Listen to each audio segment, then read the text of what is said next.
It was a quiet February morning in 2018 in Deltona, Florida.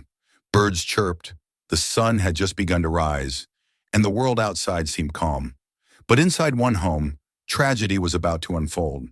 25-year-old Patrick De La Cerda, a man full of life and love, stepped toward his front door to answer what he thought was a simple knock. He didn't know that beyond that door death was waiting. Patrick was engaged. He had his whole future ahead of him. He was about to marry Jessica Devnani, the woman he deeply loved. Their plans were big, their hearts were full, and their story should have been one of joy. But lurking in the shadows was a man who couldn't let go. Jessica's ex-boyfriend, Gregory Bender. And Gregory wasn't just jealous, he was obsessed. That obsession would soon turn deadly. This is the story of a cold-blooded murder, a killer who thought he had erased every trace of his crime, and the shocking piece of secret footage that wasn't video at all, but something even more damning. The perfect life interrupted.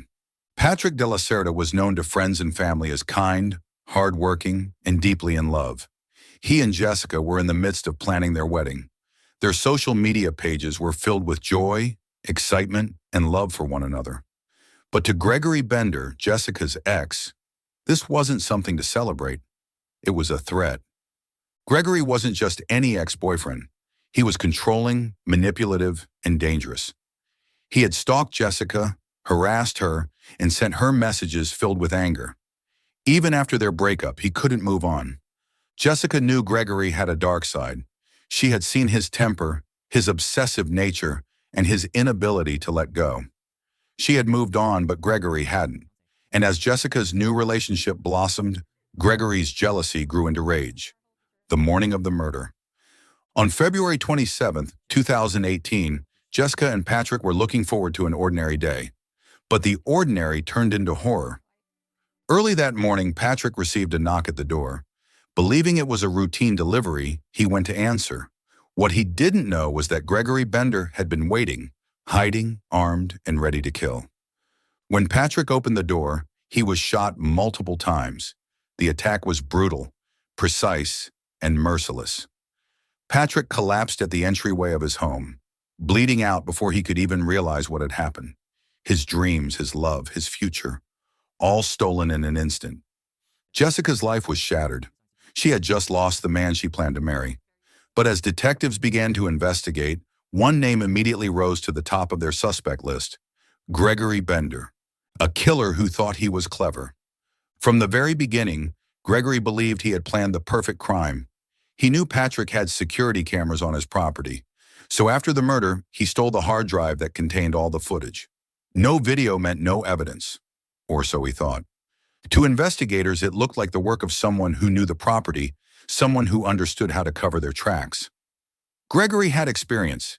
He wasn't sloppy, and for a while he truly believed he had gotten away with murder. But killers often make mistakes, and Gregory's biggest mistake would eventually be uncovered in the most unexpected place: his own trash can. The suspicious phone call. Detectives began piecing together Patrick's final hours. One detail stood out almost immediately. On the very morning of the murder, Gregory had called Jessica's workplace. This was unusual. He hadn't contacted her for nearly 2 months. Why suddenly call her on the same day Patrick was killed? Police had Jessica call him back, this time with investigators listening in. They hoped Gregory would slip up, maybe reveal something about where he had been or what he had done. But Gregory was careful. He didn't confess, didn't incriminate himself. Still, his behavior raised more red flags. Detectives now had a strong suspicion, but suspicion wasn't enough. They needed evidence, something concrete to tie Gregory to the murder, and that evidence would come from an unexpected source. The break in the case. Enter Devnani Sanchez, Gregory Bender's ex-wife. She had lived with him, seen his darker side, and knew the kind of man he really was. When she learned about the investigation, she stepped forward with a tip that would change everything. Devnani told Detective Chad Weaver that Gregory had once shown her a notebook. Inside were disturbing details, a plan, sketches, and notes about a murder.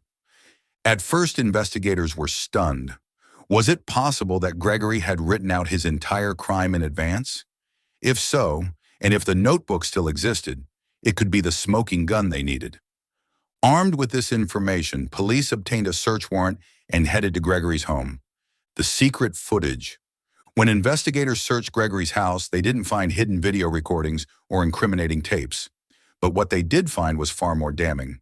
In his home office trash can, buried among ordinary garbage, lay a notebook. Inside were handwritten notes outlining a step-by-step murder plan. The notes described how Gregory intended to kill Patrick, down to specific details. Sketches of Patrick's property, thoughts on how to conceal the crime, and even what to do afterward to avoid being caught. It was chilling, it was obsessive, and it was undeniable. Gregory had written out his crime as if it were a script. The police now had what they called the secret footage. Not video evidence, but a clear window into the killer's mind. Alongside the notebook, investigators also found ammunition that matched the bullets used in Patrick's murder. A shell casing further tied Gregory to the crime. He thought he was clever. He thought stealing the hard drive would erase everything. But he forgot about his own words, his own obsession, scribbled on paper and tossed away. The trial. In May 2021, Gregory Bender finally faced justice. The courtroom was filled with tension as prosecutors presented their case.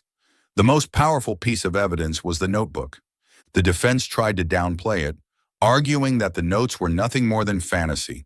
Dark thoughts scribbled in anger, not an actual plan to kill. They even claimed the search of Gregory's house was illegal. But the jury saw the truth. The notes weren't just fantasies. They matched the crime. The details were too precise, too exact to be coincidence. Witnesses testified about Gregory's jealousy, his harassment of Jessica, and his inability to let go. The prosecution painted a clear picture. Gregory had planned, executed, and tried to cover up the murder of Patrick De La Cerda. When the verdict was read, the courtroom held its breath. Guilty. Gregory Bender was convicted of first-degree murder and sentenced to life in prison without the possibility of parole. Aftermath. For Jessica, the trial brought some sense of justice, but it could never replace the man she lost. Patrick's family, too, had to live with the pain of knowing their son's life was cut short by jealousy and obsession. The case shocked the community, not only for its brutality, but for the arrogance of the killer. Gregory truly believed he was untouchable, that he had outsmarted the police, but in the end, his own words betrayed him. Reflection. What makes this case unforgettable isn't just the tragedy of a young man's life stolen. It's the chilling reminder of how obsession can twist the human mind, how jealousy can turn deadly, and how arrogance can blind a criminal into believing they're smarter than everyone else. Gregory Bender thought he had erased every trace, but the truth has a way of surfacing. And in his case, it surfaced in a notebook tossed into the trash, his own personal diary of murder. In the end, Patrick's story is a heartbreaking one. But it's also a warning. Love should never be controlled, never be possessed, never be twisted into obsession. Because when it is, tragedy often follows. Patrick De La Cerda should be remembered not just as a victim, but as a man who was deeply loved, a man whose life was full of promise, and a man whose memory lives on despite the darkness that tried to silence it. And Gregory Bender? He will spend the rest of his life behind bars, with nothing but his own handwritten words to remind him of the crime he thought he could get away with. So what do you think? Was Gregory Bender always destined to get caught? Or was it pure arrogance that sealed his fate? Share your thoughts in the comments below. If you found this case as chilling as I did, don't forget to hit that like button, subscribe for more true crime deep dives, and turn on the notification bell so you never miss an episode. And remember, sometimes the smallest clue, the tiniest mistake, is enough to bring even the most careful killer to justice. Until next time, stay safe and stay curious.